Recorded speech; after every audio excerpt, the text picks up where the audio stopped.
فقد افترى إثما عظيما.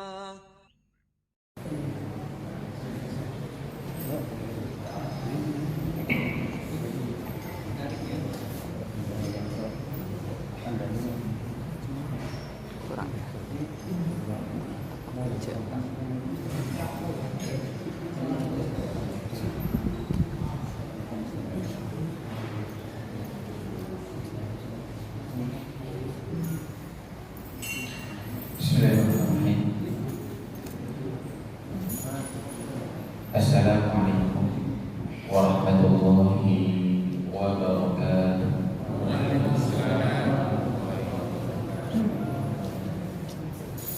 Innal hamdalillah nahmaduhu wa nasta'inuhu wa nastaghfiruh wa na'udzu bihi min shururi anfusina wa min sayyiati a'malina.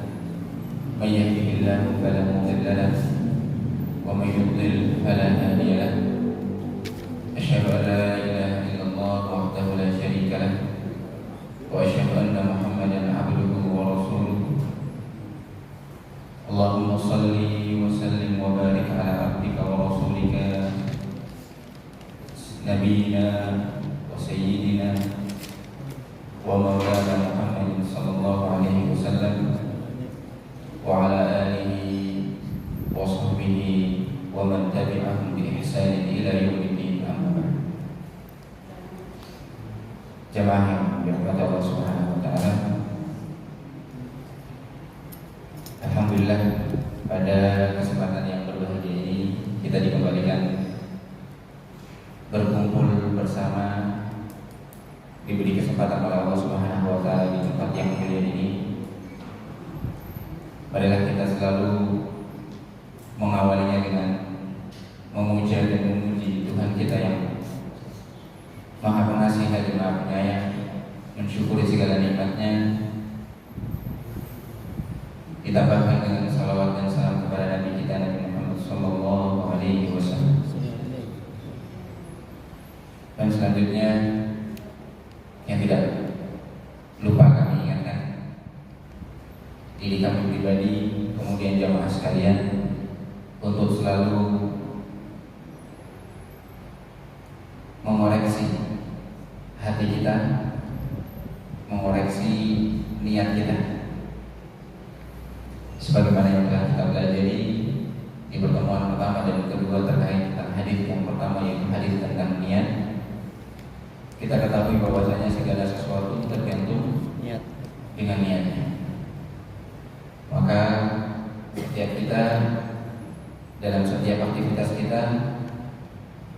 kita wajib menghadirkan niat yang saleh. Siapapun kita, dimanapun kita, dan apapun kegiatan kita. Kita yang mengajar, kita yang menyampaikan, memperbaiki niat. Kita yang mendengar, yang belajar, juga memperbaiki niat. Di luar kesempatan ini juga kita perlu selalu memperbaiki niat kita. Seorang yang sedang sholat, niatnya diperbaiki lillahi ta'ala agar diterima oleh Allah Subhanahu wa ta'ala. Seorang yang menjadi pengurus masjid misalnya, dia juga menghadirkan niat yang saleh agar andil dan jerih payahnya menjadi amal baik baginya. Dan juga bukan hanya dalam ibadah saja. Pernah kita sampaikan bahwasanya aktivitas setiap dari kita itu digolongkan dalam dua hal. Yang pertama ibadah, yang kedua adat. Ibadah, aktivitas yang berkaitan tentang menjalankan perintah Allah Subhanahu wa taala, mendekatkan diri kepada Allah Subhanahu wa taala. Adapun adat dalam bahasa Arab yang artinya kebiasaan, yaitu aktivitas normal seorang manusia yang tidak ada kaitannya pada dasarnya, tidak ada kaitannya dengan ibadah. Namun Sebagaimana kita pelajari pula bahwasanya kegunaan niat ini selain membedakan antara ibadah yang ada, mana yang kebiasaan, mana yang ibadah, di antara kegunaannya adalah menjadikan suatu adat, suatu kebiasaan biasa, adat biasa menjadi suatu ibadah. Kita yang setiap pagi bekerja mencari nafkah, yang setiap pagi ada yang mengajar, setiap pagi ada yang berdagang, itu adalah aktivitas manusiawi biasa. Namun ketika kita menghadirkan niat lillahi ta'ala, maka itu akan menjadi ibadah. Terkait dengan nafkah, Rasulullah SAW menyebutkan, ya, setiap suapan yang kita suapkan kepada istri kita dan juga anak-anak kita, itu adalah sedekah. Ketika kita niatkan lillahi ta'ala, menjalankan kewajiban kita dan lain sebagainya, maka tidak luput aktivitas kita di hari ini. Sangat agung sekali. Yang jelas-jelas adalah suatu ibadah yang sangat agung, yaitu berthalabul ilmi, bermajelis. Maka mari kita perbaiki niat kita. Jamaah sekalian yang dirahmati Allah Subhanahu wa taala, pada kesempatan yang mulia ini, setelah kita jelaskan makna atau terjemah hadis Jibril alaihi salam atau hadis Nabi SAW yang kedua di dalam kitab Arba'in Nawawi, sudah kita terjemahkan secara global, secara umum maknanya. Hari ini kita masuk mulai menjelaskan sedikit demi sedikit tentang syarah atau penjelasan yang berkaitan tentang materi-materi yang terkandung di dalam hadis yang mulia. Dimulai dari kisah munculnya pertama kali malaikat Jibril alaihi salam di hadapan para sahabat Nabi sallallahu alaihi wasallam dan juga Nabi sallallahu alaihi wasallam. Diriwayatkan dalam hadis ini oleh sahabat Umar bin Khattab radhiyallahu taala. Beliau menjelaskan bahwasanya ketika mereka sedang duduk-duduk santai bermajelis bersama Rasulullah sallallahu alaihi wasallam, tiba-tiba muncul seorang laki-laki. Seorang laki-laki digambarkan oleh Umar bin Khattab radhiyallahu taala anhu, syadidu bayadhit thiyab. Bajunya begitu putih. Syadidu sawadis sya'r. Rambutnya begitu hitam, pekat. Kemudian Umar bin Khattab radhiyallahu taala anhu menjelaskan atau melanjutkan ceritanya atau kisahnya di dalam hadis ini. Pada kesempatan yang mulia ini, insyaallah kita akan sedikit berbincang tentang dua lafaz atau dua kalimat pertama ini. Umar radhiyallahu taala anhu menjelaskan bagaimana kondisi malaikat Jibril ketika menyamar sebagai seorang laki-laki di hadapan Rasulullah sallallahu alaihi wasallam dan para sahabatnya dengan penampilan yang begitu sangat istimewa. Syadidu bayadhit thiyab. Bajunya begitu putih. Banyak sekali faedah yang bisa kita ambil dari kalimat ini. Yang pertama, tentu malaikat Jibril alaihi salam dalam riwayat ini atau dalam kisah ini beliau statusnya sedang mencari ilmu. Walaupun sebenarnya beliau tujuannya ingin mengajarkan kepada sahabat-sahabat yang lainnya sebagaimana disebutkan oleh Nabi SAW di akhir kisah. Namun di sini malaikat Jibril menggambarkan dirinya sedang mencari ilmu. Ditunjukkan dari mana? Dari pertanyaan-pertanyaan malaikat Jibril. Ketika dia datang menghampiri Rasulullah SAW, menempelkan dua lututnya dengan dua lutut Nabi SAW. Beliau apa yang disabdakan atau apa yang disampaikan oleh malaikat Jibril ini? Beliau bertanya tentang apa itu Islam. Beliau bertanya tentang apa itu iman. Beliau juga bertanya apa itu ihsan. Juga beliau bertanya tentang apa itu hari kiamat atau kapan hari kiamat. Kemudian bertanya tentang tanda-tanda hari kiamat itu sendiri. Maka bisa kita simpulkan bahwasanya di antara adab ya, seorang ketika bertemu mendatangi suatu majelis atau mendatangi seorang guru, alangkah baiknya dia ya, mempersiapkan penampilannya sebaik mungkin, memakai pakaian yang bagus, memakai pakaian-pakaian yang cerah atau yang indah, wangi-wangian. Intinya dia benar-benar menjadikan dirinya siap 100% menghadap sebuah kemuliaan. Di antaranya adalah bermajelis ilmu. Nah, jamaah sekalian dirahmati Allah Subhanahu wa taala, dan memang inilah adab seorang muslim. Kita teringat firman Allah Subhanahu wa taala ketika menjelaskan tentang ya, adab seseorang ketika menghadiri sholat atau menghadiri masjid. Menghadiri masjid atau sholat secara umum. Allah Subhanahu wa taala berfirman, "Ya bani Adam, khudhu zinatakum inda kulli masjid." Wahai anak Adam, wahai manusia, khudhu zinatakum, pakailah perhiasan kalian. Pakailah pakaian-pakaian kalian yang bagus, yang indah. Ambillah dari sandang kalian yang indah, zina. Zina itu asalnya perhiasan. Dan kita diperintahkan untuk berhias diri ya, sesuai dengan tuntunan syariat Islam. Ketika kita menghadiri inda kulli masjid, lafadznya adalah masjid. Namun para ulama menafsirkan masjid di sini bukan masjid hissi ya, maksudnya adalah maknanya adalah sholat. Ya, ketika kita menghadiri setiap sholat, kita diperintahkan untuk memakai pakaian yang bagus. Dan ini dicontohkan oleh malaikat Jibril alaihi salam ya, ketika beliau mendatangi Rasulullah SAW. Lalu yang sekalian dirahmati Allah Subhanahu wa taala,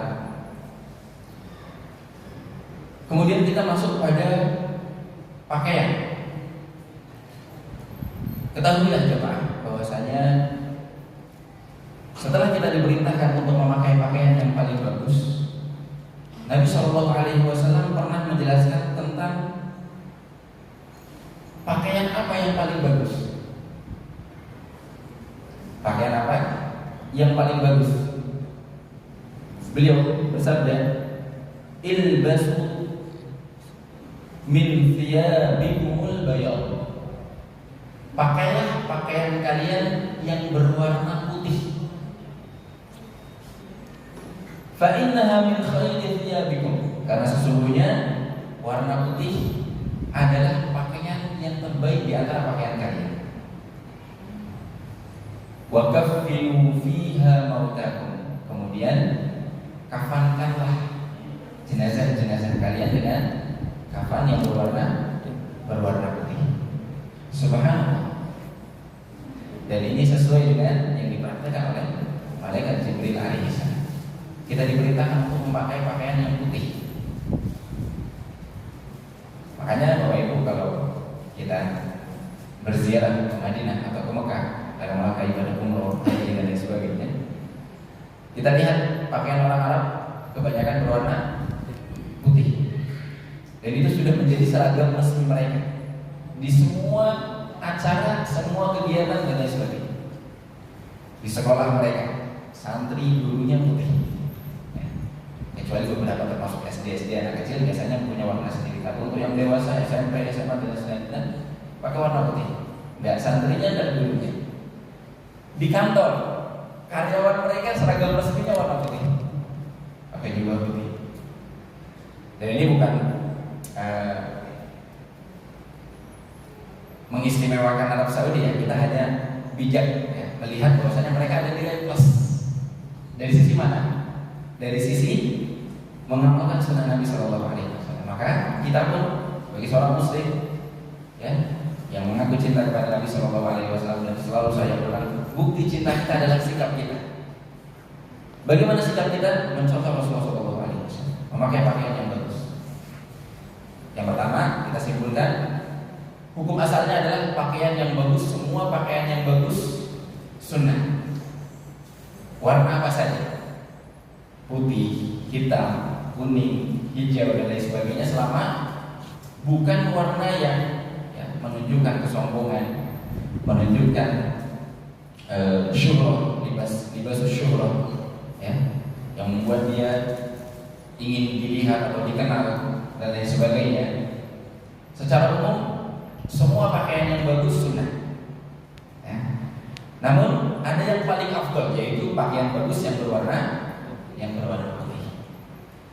Dan perlu Bapak Ibu ketahui, sampai di mazhab Imam Syafi'i rahimahullah taala, beliau menjelaskan, di antara ulama mazhab Syafi'i menjelaskan bahwasanya pakaian putih pun ini tidak terkhusus laki-laki saja. Bahkan wanita, ya, menurut mereka pun dianjurkan untuk memakai pakaian putih. Makanya kita lihat, ya, di Indonesia ini baju-baju sholat mereka, mukena mereka, bahkan ketika mereka berangkat ibadah haji pun, ya, pakaian ihram mereka, baju yang mereka pakai berwarna putih. Dan ini tidak mengapa, ya, tidak mengapa. Walaupun setelah ditelusuri ada riwayat yang menunjukkan bahwasanya untuk perempuan warna yang gelap lebih afdal. Namun ini jelas, ya, menunjukkan bahwasanya ada pendapat dari ulama yang berdalil dari hadis ini, hadis memakai pakaian putih, bahwasanya perempuan juga dianjurkan memakai pakaian putih. Bagaimana sikap kita? Sikap kita jelas, ya, wasatiyah, toleransi. Jangan mengatakan salah dan lain sebagainya hanya karena kita berpegang dengan suatu dalil kemudian menyalahkan pendapat yang lain.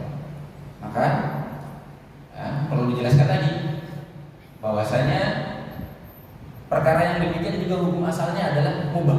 Apa saja mubah selama tidak masuk pelanggaran syariat. Dalam kaidah fikih yang kami pelajari, ya, salah satunya adalah di dalam bait yang disebutkan oleh Syekh Abdul Rahman As-Sa'di, ya, ketika beliau menjelaskan, ya, Imam As-Sa'di ketika beliau menjelaskan dalam kitabnya Qawaid Fiqhiyah, Manzumatul Qawaid Fiqhiyah, beliau menjelaskan al-aslu fi adatina al-ibahah. Hukum asalnya dalam adat kita, sikap atau aktivitas normal kita, kebiasaan kita selain ibadah, termasuk berpakaian, termasuk makan dan lain sebagainya, aktivitas-aktivitas normal manusiawi. Kata beliau, al-aslu fi adatina al-ibahah. Hukum asalnya adalah mubah hatta yaji al-sariful ibahah, sampai datang dalil yang memalingkan hukumnya dari mubah. Contoh sederhananya demikian. Ketika kita tahu bahwasanya Allah Subhanahu wa taala berfirman, ya, huwallazi khalaqalakum ma fil ardi jami'an. Dalam surat Al-Baqarah sebutkan bahwasanya Allah Subhanahu wa taala berfirman, dialah yang menciptakan semua yang ada di bumi ini, semuanya untuk kalian. Artinya semua yang ada di bumi ini hukum asalnya mubah dan halal. Silahkan, boleh dinikmati, boleh dipakai, boleh dimakan, boleh dikerjakan, sampai datang dalil yang mengharamkan. Contoh di antara yang ada di bumi, mohon maaf, ada hewan yang kita sebut anjing, babi. Datang dalil yang mengkhususkan dari hukum umum. Hukum umumnya apa tadi? Mubah. Kemudian dikhususkan dengan dalil khusus bahwasanya Allah Subhanahu wa taala dan Rasulnya mengharamkan anjing, babi, ya, bangkai, dan juga hal-hal yang diharamkan. Contoh dalam muamalat, ya, sebagai dari jamaah yang sudah hadir, mungkin pernah ikut kajian kami sekitar beberapa bulan yang lalu, yang setiap hari Ahad pagi, yaitu tentang prinsip-prinsip jual beli atau prinsip-prinsip muamalah. Kaidahnya juga sama, bahwasanya hukum asalnya semua akad mubah, boleh-boleh saja. Ya, jual belinya, pinjam meminjamnya, ya, sewa menyewanya, ya, dan lain sebagainya. Itu banyak akad di dalam transaksi kita. Kecuali yang diharamkan oleh Allah Subhanahu wa taala. Contoh jual beli yang mengandung riba, hutang piutang, pinjam meminjam yang mengandung riba, jual beli yang mengandung unsur penipuan, unsur kezaliman, unsur jahalah atau gharar, ya, sesuatu yang tidak diketahui akibatnya, tidak diketahui hasilnya, ada unsur judinya dan lain sebagainya. Maka sama saja dengan berpakaian. Ya, kita kembalikan lagi pada tema kita. Berpakaian hukum asalnya mubah-mubah saja, apa saja boleh, sampai datang dalil yang mengharamkan. Sebagaimana janji saya, Bapak Ibu sekalian yang saya hormati dan yang saya muliakan, pada kesempatan hari ini saya ingin menyebutkan salah satu larangan yang ada di dalam berpakaian, karena masuk dalam tema kita, yaitu ketika hukum ini khusus untuk laki-laki. Kita sering dengar kan, insya Allah kita semua tahu apa yang disebut dengan isbal. Apa itu isbal? Isbal adalah menjulurkan pakaian, baik sarung, sorban, gamis, celana, dan lain sebagainya, melebihi mata kaki. Itu yang namanya isbal. Dalilnya apa? Rasulullah SAW bersabda, "Ma asfala minal ka'baini minal izari fa finnar." Pakaian yang melebihi mata kaki dari sarung dan semisalnya, fa finnar, maka akan mendapat bagian dari api neraka. Kemudian ada dalil lagi yang lain. Ketika Nabi SAW menjelaskan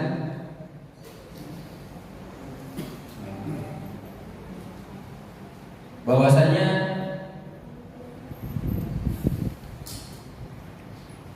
Rasulullah SAW menyebutkan ancaman, ya, ancaman bahwasanya Allah tidak akan melihat orang yang menjulurkan pakaiannya di bawah mata kaki khuyala, karena sombong. Jadi Allah Subhanahu wa taala, lafaznya atau naskahnya, Allah tidak akan melihat hamba laki-laki di hari kiamat nanti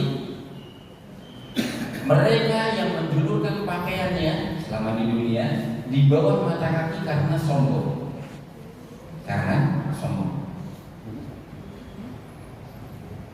Apa maksudnya melihat ini? Para ulama menyebut tidak dilihat oleh Allah dengan pandangan yang penuh dengan rahmat. Karena, ya, begitu besar kemungkinan bahwasanya semuanya akan dilihat oleh Allah Subhanahu wa taala. Baik yang kafir, yang mukmin, yang soleh maupun yang fasik dan lain sebagainya, semuanya akan dilihat oleh Allah Subhanahu wa taala. Namun makna hadis ini maksudnya adalah Allah tidak akan melihatnya Allah tidak akan memandangnya dengan pandangan yang di dalamnya ada rahmat kasih sayang dari Allah Subhanahu wa taala. Kemudian Bapak Ibu sekalian, sebagaimana janji kami sebutkan khilaf atau perbedaan pendapat di antara para ulama tentang hukum isbal ini, yang semuanya, ya, berputar di dalam dua hadis ini kebanyakan, ya. Alasan perbedaan pendapat di antara para ulama tentang hukum isbal itu berputar dari dua hadis ini, yaitu hadis yang pertama yang penjelasannya itu mutlak, ya. Nabi SAW tidak menyebutkan sifat sombong, Artinya hadis ini hadis mutlak, dalil yang mutlak, tidak disebutkan sifat sombong. Bagaimana bunyinya? Setiap yang melebihi mata kaki dari pakaian atau dari sarung, fafinna, maka akan mendapatkan bagian dari siksa neraka. Yang kelebihan itu akan mendapatkan bagian dari siksa neraka. Kemudian dalil yang kedua yang tadi disebutkan, muqayyad, diberikan embel-embel, ada ikatannya, yaitu ancamannya berbunyi Allah tidak akan melihat di hari kiamat orang yang menjulurkan pakaiannya di bawah mata kaki karena sifat sombong. Baik Bapak Ibu sekalian yang dirahmati Allah Subhanahu wa taala, kita sedikit kerucutkan permasalahannya. Ya. Permasalahannya adalah yang pertama yang perlu kita ketahui, bahwasanya semua ulama, semua madhab fikih yang empat, termasuk yang empat yang masyhur di kalangan kaum muslimin, madhab Hanafi, Maliki, Syafi'i, dan Hambali, sepakat 100%, tidak ada yang berselisih bahwasanya haram hukumnya menjulurkan pakaian di bawah mata kaki karena sombong. Ini yang pertama dulu. Yang pertama kita sebutkan untuk mereka yang menjulurkan dikarenakan sifat sombong. Yang menjulurkan pakaian di bawah mata kaki karena sifat sombong, para ulama sepakat dia berbuat dosa besar. Ya. Dalilnya apa? Dalilnya adalah hadis yang kedua tadi. Tidak ada yang berselisih. Kemudian bagaimana hukumnya orang? Tadi yang pertama yang sombong sudah kita jelaskan, kita sampaikan. Hukum yang kedua bagi mereka yang menjulurkan pakaiannya tapi tidak sombong. Tidak sombong menurut pakaian yang memakai. Ya. Karena yang melihat tidak tahu. Sombong itu kan tempatnya di mana? Di hati. Ya. Yang tahu adalah dia sendiri yang memakai dan Allah Subhanahu wa taala. Maka kita sebutkan tidak sombong menurut pengakuan yang memakai pakaian tersebut.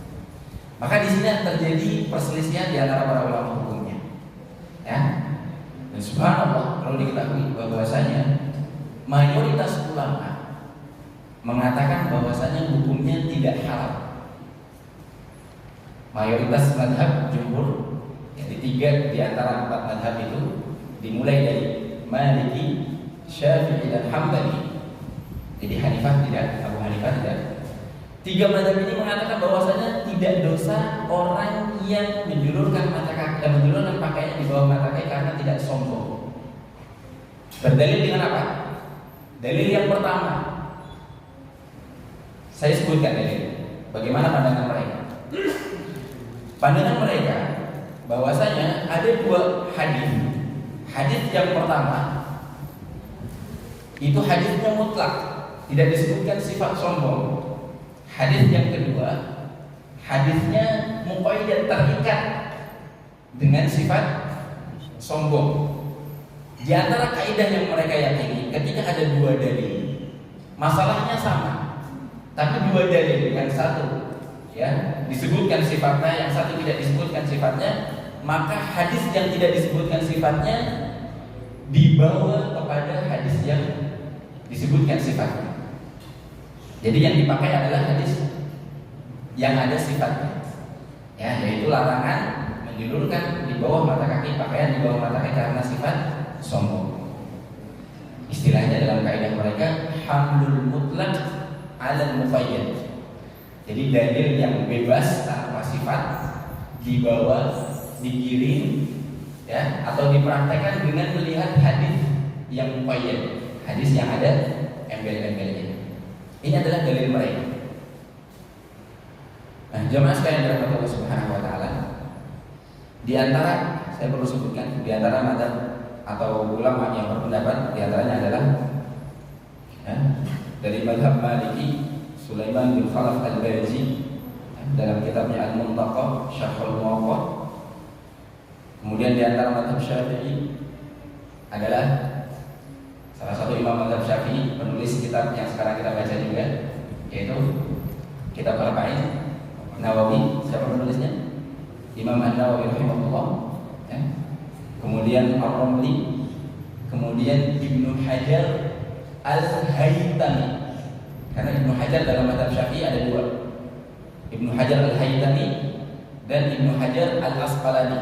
Ibnu Hajar Al-Asqalani ini adalah yang mensyarah kitab Sahih Al-Bukhari. Nama kitabnya apa? Fathul Bari. Itu adalah Ibnu Hajar Al-Asqalani. Nah, yang berpendapat di antara mazhab Syafi'i bahwasanya tidak haram kecuali hanya untuk yang sombong adalah Ibnu Hajar yang berlaqab Al-Haytami. Kemudian di antara mazhab Hanabilah adalah Ibnu Qudamah, Imam Ibnu Qudamah, dan juga Ibnu Qudamah dalam kitabnya Al-Mughni, dan Syekhul Islam Ibnu Taimiyah dalam Syarah Al-Ummi. Ini adalah ulama-ulama yang berpendapat bahwasanya tidak haram kecuali hanya sombong saja.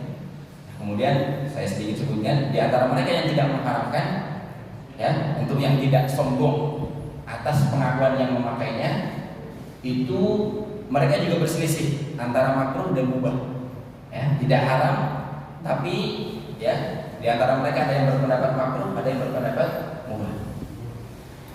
Kemudian kita masuk pada pendapat yang kedua yang menjelaskan bahwasanya hukum isbat itu adalah haram secara mutlak. Dalilnya sama, tetapi yang membedakan adalah prakteknya. Yang membedakan adalah prakteknya. Bapak Ibu silakan cermati dua hadis yang tadi disebutkan. Hadis yang pertama, masalahnya sama. Ancamannya apa?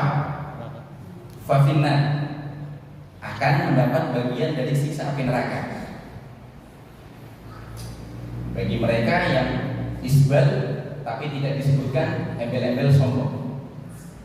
Hadis yang kedua, masalahnya juga sama, isbal, tapi tidak disebutkan embel-embel sombong, tapi disebutkan embel-embel sombong. Tapi yang perlu diperhatikan, ancamannya berbeda. Ancamannya apa? Allah Subhanahu wa ta'ala tidak akan melihat dia di hari kiamat nanti. Yang pertama, ancamannya dapat siksa neraka. Yang kedua, tidak akan dilihat dan dipandang oleh Allah Subhanahu wa ta'ala dengan pandangan penuh rahmat.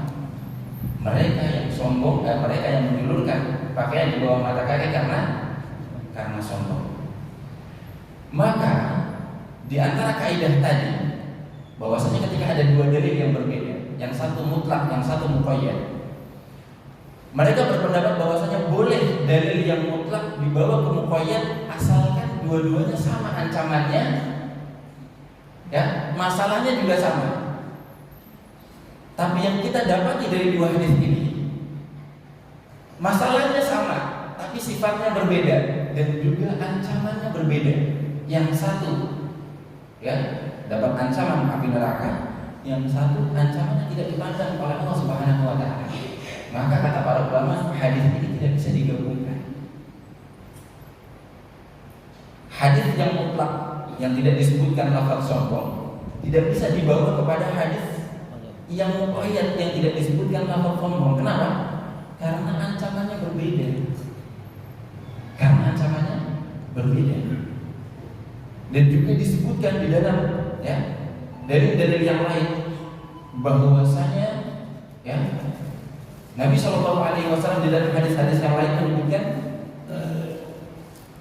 bahwasanya setiap yang menjulurkan mata kaki pasti akan isbal, dan setiap yang isbal pasti akan sombong. Artinya sombong itu bisa menghinggapi seseorang ketika dia isbal, ketika dia menjulurkan pakaian di bawah mata kaki. Maka di antara ulama yang berpendapat ini adalah Imam Ibnu Hajar Al-Asqalani yang mensyarah kitab Sahih Bukhari, ya, dari mazhab Syafi'i, dan juga Al-Imam Al-Zahabi. Al-Imam Al-Zahabi, beliau adalah, ya, pengarang kitab Al-Kabair, dosa-dosa besar, ya. Kemudian pengarang kitab yang begitu besar, begitu ya, banyak halaman dan jilidnya, yaitu kitab Siyar A'lamin Nubala, ya, tentang ya, sejarah nama-nama ulama dan mulai sahabat tabi'in dan lain sebagainya. Beliau menjelaskan bahwasanya dua orang ini mengatakan bahwasanya isbal itu hukumnya mutlak haram. Lalu bagaimana mereka memahami dua hadis ini? Mereka menyimpulkan bahwasanya yang pertama, orang yang isbal dikarenakan sombong sudah pasti jatuh pada dosa besar, dikarenakan ancamannya begitu besar.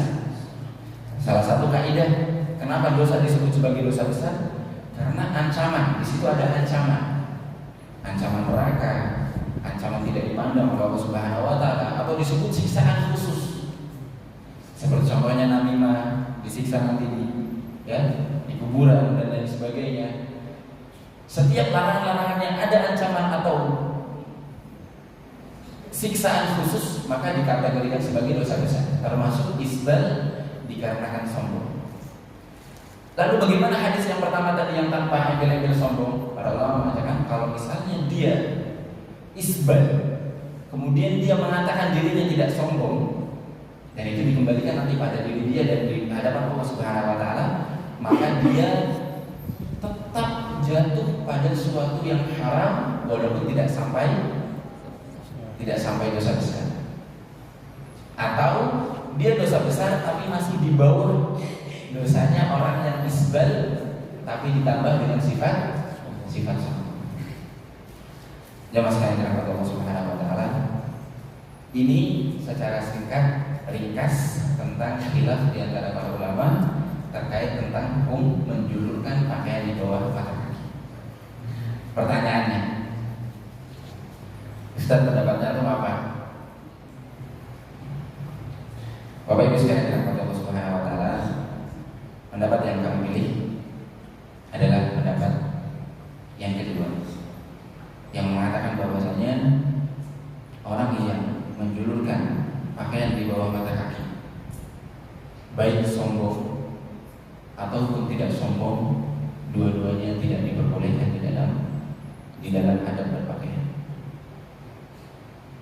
Alasannya sama seperti yang disebutkan oleh Ibnu Hajar Al-Asqalani dan juga Imam Adz-Dzahabi rahimahullah ta'ala. Yang kedua, disebutkan oleh Nabi SAW dalam hadis-hadis yang lain, tidak disebutkan embel-embel sombong juga.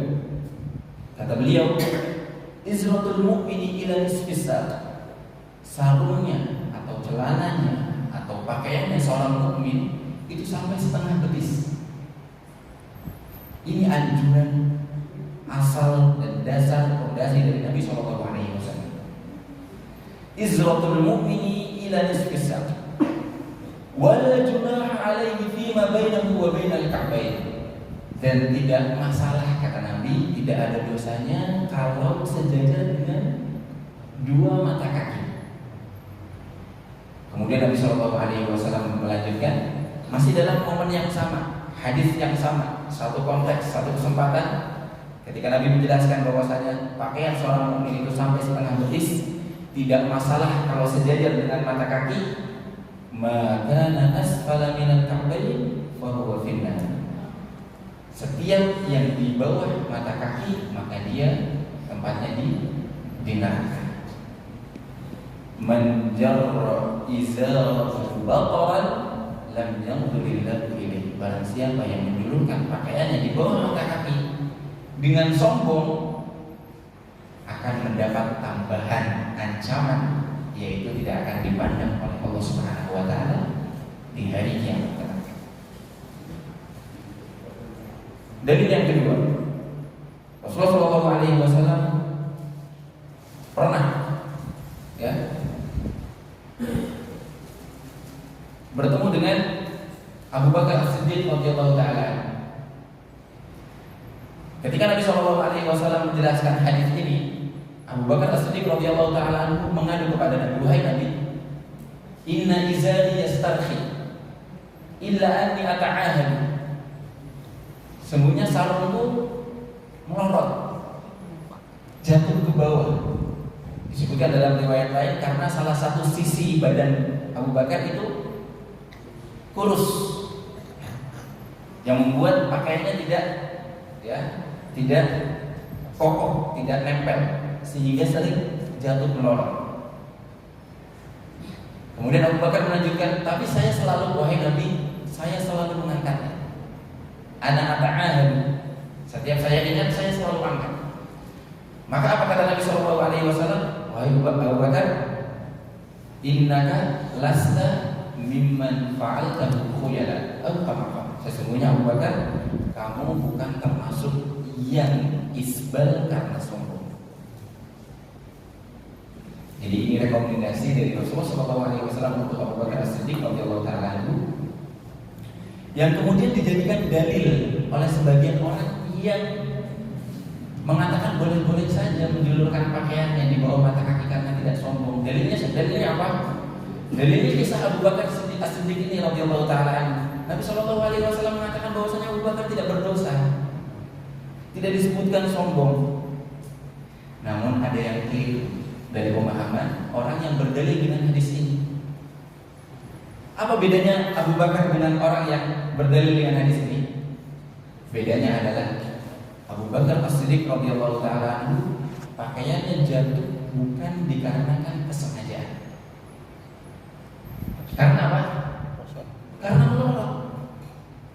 Bahkan hadis Abu Bakar ini menjadi dalil dan hujah atas orang yang berdalil dengan hadis ini. Lihat, Abu Bakar tetap selalu mengangkatnya ketika dia sadar.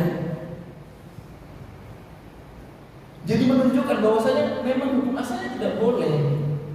Walaupun Nabi SAW mengatakan bahwasanya Abu Bakar, kamu tidak sombong. Dan disebutkan oleh para ulama kenapa Nabi mengatakan Abu Bakar tidak sombong, dikarenakan melorot tidak disengaja. Sedangkan orang yang menjulurkan pakaiannya di bawah mata kaki kemudian berdalil dengan hadis ini, mereka dari awal sengaja, bukan karena melorot, karena mereka memang memanjangkan pakaiannya di bawah mata kaki, karena memang mereka ikut-ikutan dengan kebanyakan orang, karena mereka memang pengen sama dengan orang lain, kebanyakan orang.